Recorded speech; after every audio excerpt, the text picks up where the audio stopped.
오늘 이 자리에 함께하신 모든 분들에게 하나님의 크신 은혜와 평강이 가득하기를 기도합니다. 지금부터 들려드릴 이야기가 여러분의 마음에 깊은 울림을 주고 삶의 어두운 구석을 밝히는 등불이 되기를 소망합니다. 만약 이 이야기가 여러분에게 축복이 된다면 주변에 사랑하는 이들에게도 이 은혜를 나누어 주십시오. 여러분의 작은 나눔이 누군가에게는 절실한 위로와 희망이 될 수 있습니다. 얼마 전 세계가 한 유명 엔터테인먼트 거물의 몰락을 지켜보았습니다. 화려한 조명 속에서 성공의 상징과도 같았던 그가 차가운 수갑을 차고 체포되는 모습은 많은 이들에게 큰 충격을 주었습니다. 10대 시절부터 그의 음악을 듣고 자란 사람들조차 그의 이름 앞에 붙은 끔찍한 혐의들에 경악을 금치 못했습니다. 법률 전문가들과 언론은 그의 기소 내용이 얼마나 심각한지, 만약 유죄 판결을 받는다면 남은 인생을 감옥에서 보내야 할지도 모른다고 앞다투어 분석했습니다. 사람들은 인터넷 댓글창에서 두 부류로 나뉘었습니다. 한쪽에서는 그가 저지른 죄에 합당한 벌을 받기를 바란다고 외쳤고, 다른 한쪽에서는 그와 그의 가족이 겪게 될 고통에 안타까움을 표했습니다. 하지만 잠시 멈추어 생각해 보아야 합니다.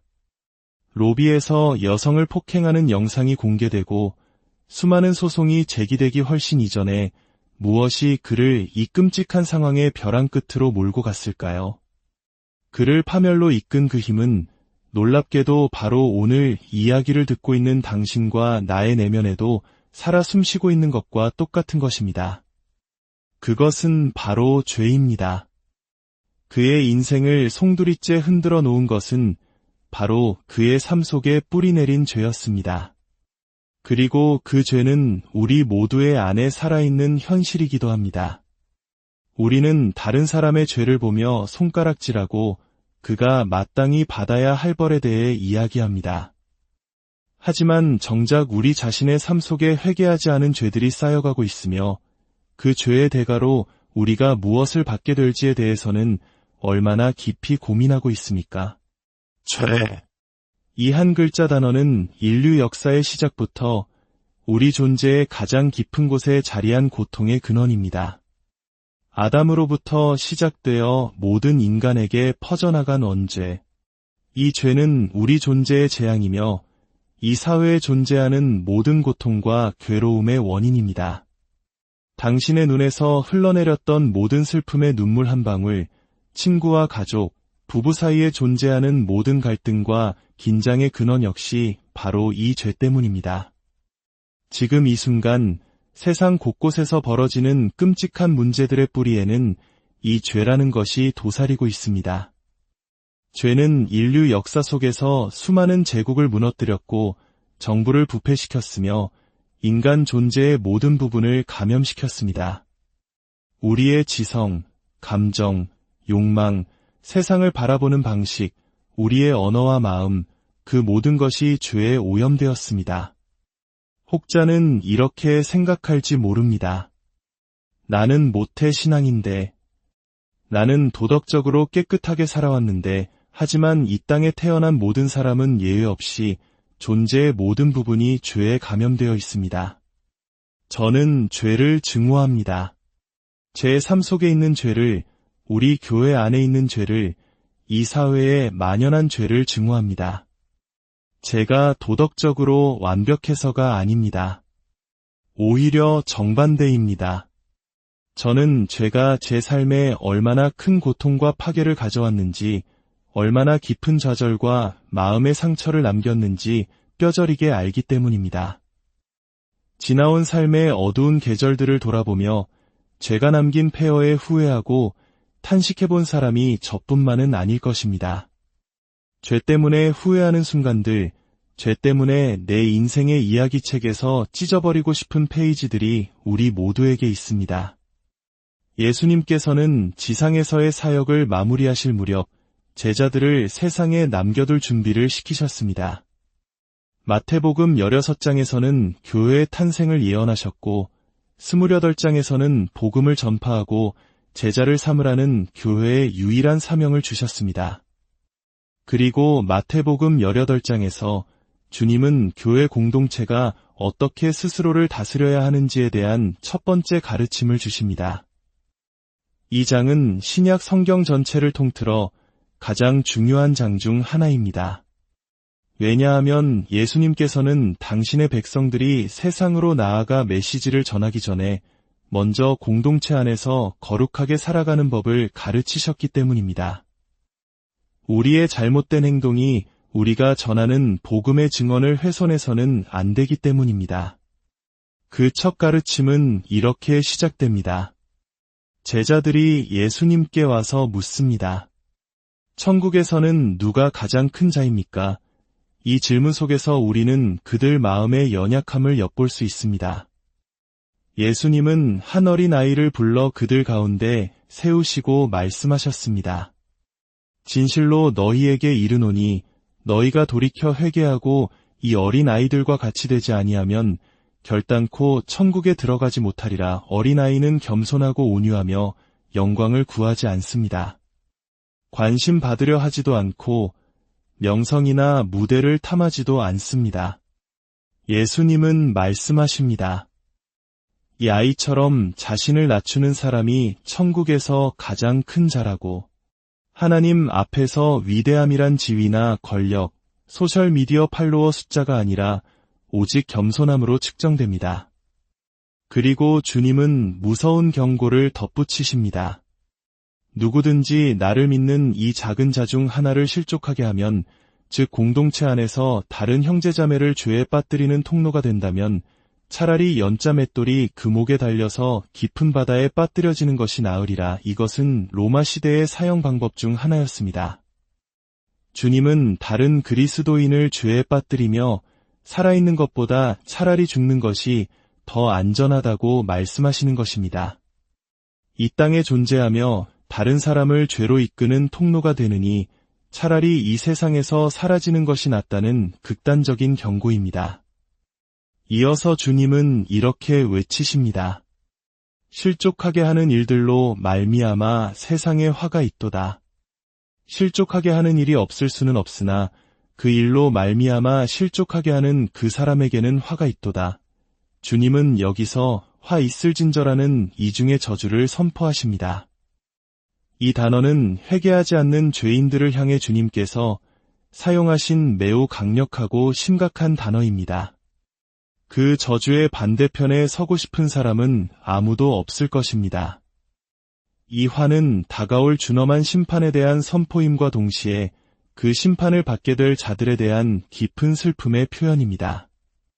첫 번째 화는 세상을 향합니다. 타락한 인류가 만들어낸 모든 정부와 제도, 인간을 죄로 이끄는 모든 부패한 권력과 기관을 향한 심판의 선언입니다.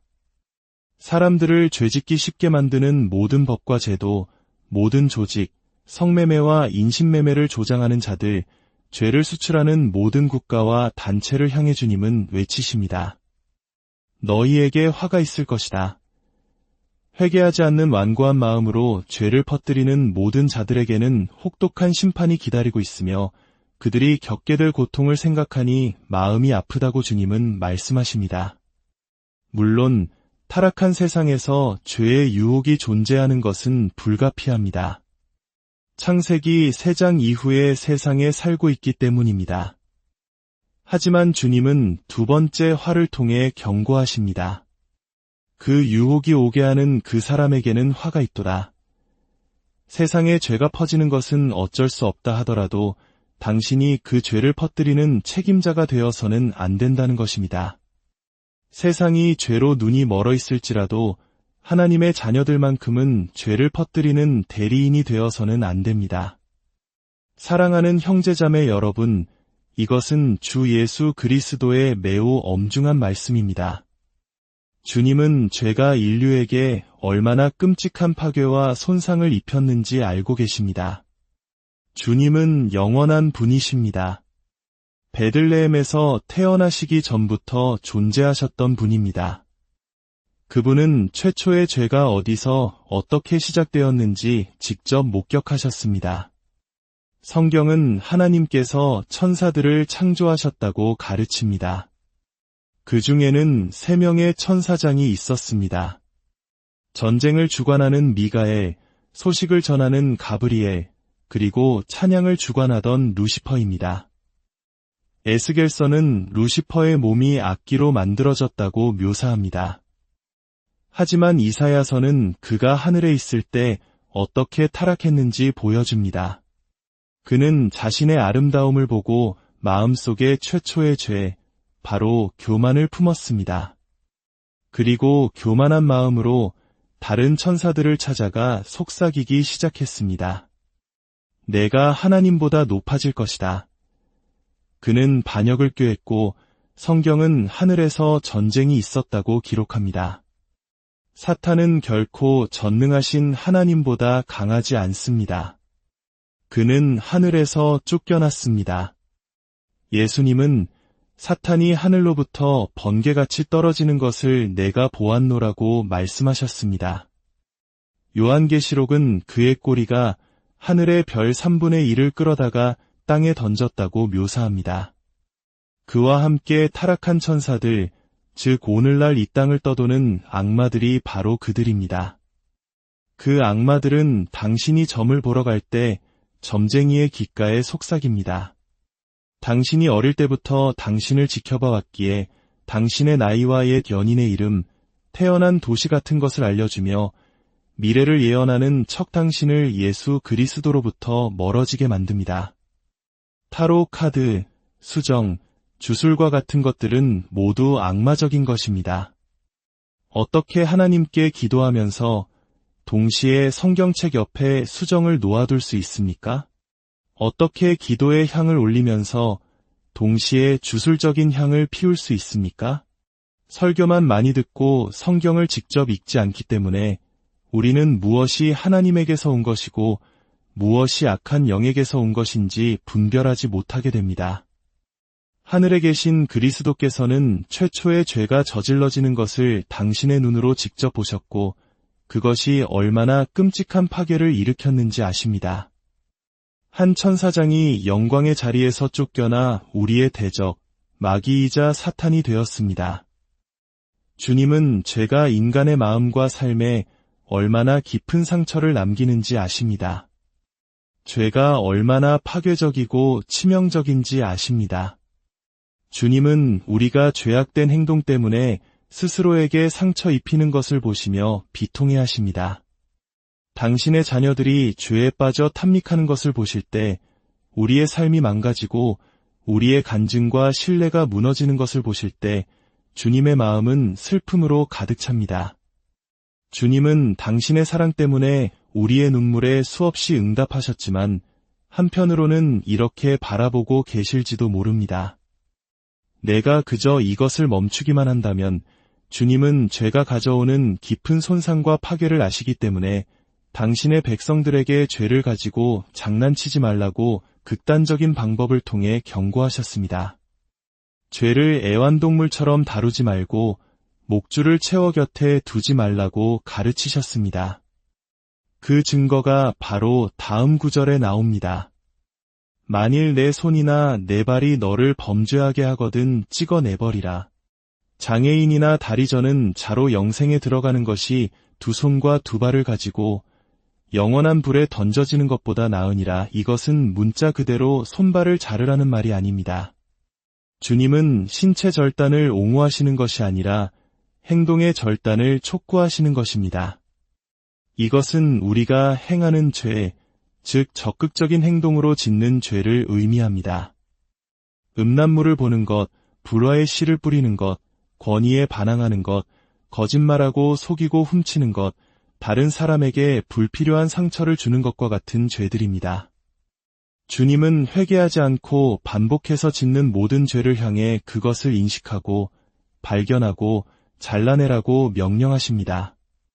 주님은 엄중한 어조로 말씀하십니다. 그것을 잘라내는 것이 즉 스스로를 부인하고 원하는 것을 거부하는 징계의 고통을 겪는 것이 회개하지 않음으로 인해 결국 지옥에 던져지는 것보다 낫다고 말입니다. 한번 구원받으면 영원히 구원받는다는 말을 방패 삼아 기도 한 번 했으니 제단 앞에 한 번 나아갔으니 마음대로 살아도 된다고 생각하십니까? 아닙니다. 마귀는 거짓말쟁이입니다. 주님은 당신의 삶에서 습관적이고 의도적인 죄의 행태를 발견할 때 이렇게 말씀하십니다. 아들아, 딸아, 그것을 끊어내어라. 지금 당장 멈추어라. 그렇지 않으면 너는 마태복음 7장의 사람들처럼 될 것이다.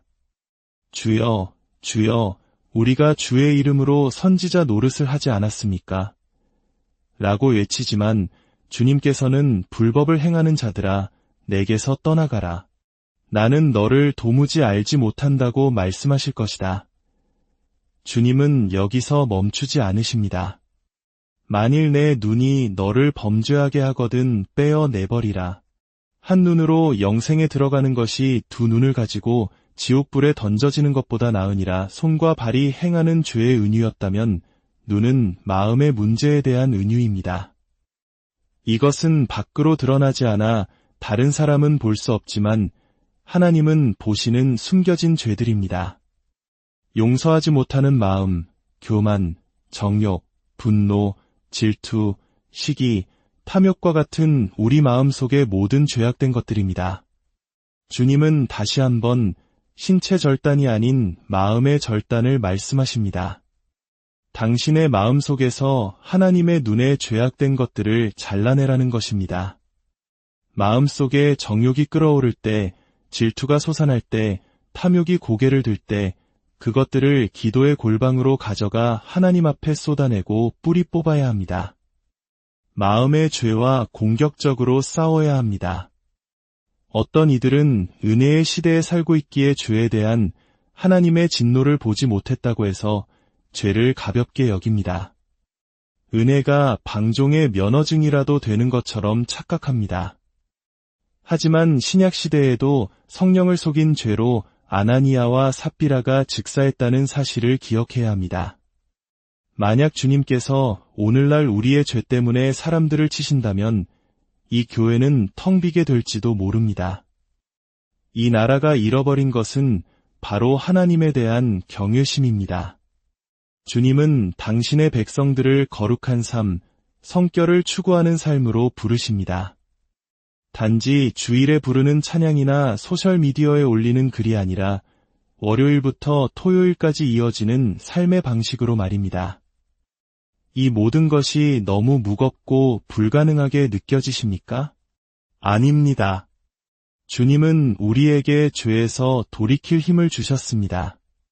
주님께서는 완벽한 삶을 사셨고 우리의 죄값을 치르기 위해 십자가에서 희생적인 죽음을 맞으셨습니다. 그러나 그것으로 끝나지 않았습니다. 주님은 부활하셨고 우리에게 성령을 보내주셨습니다. 성령님은 우리 안에 거하시는 그리스도의 능력이며 우리가 완전히 새로운 삶을 살 수 있도록 힘을 주십니다. 어떻게 하늘의 선물을 맛보고 성령을 받고 구원자의 사랑을 깨닫고 십자가에서 그분이 우리를 위해 하신 일을 보고도 여전히 반역과 죄의 삶을 선택할 수 있겠습니까?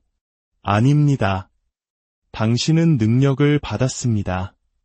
당신은 이것을 할 수 있습니다. 당신은 죄에서 돌아설 수 있습니다. 주님은 당신이 죄의 삶을 살지 않을 힘을 이미 주셨습니다. 당신 안에 그 힘이 있습니다. 당신은 그 죄를 내려놓을 수 있습니다. 그 영상을 그만 볼 수 있습니다.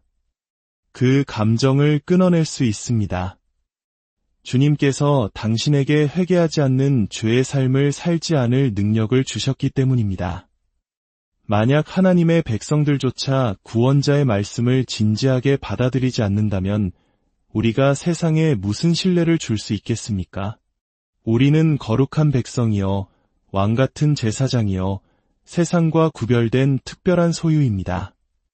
만약 우리가 세상을 대적하는 사람들과 똑같아 보인다면 우리가 전할 메시지는 무엇입니까? 들으십시오.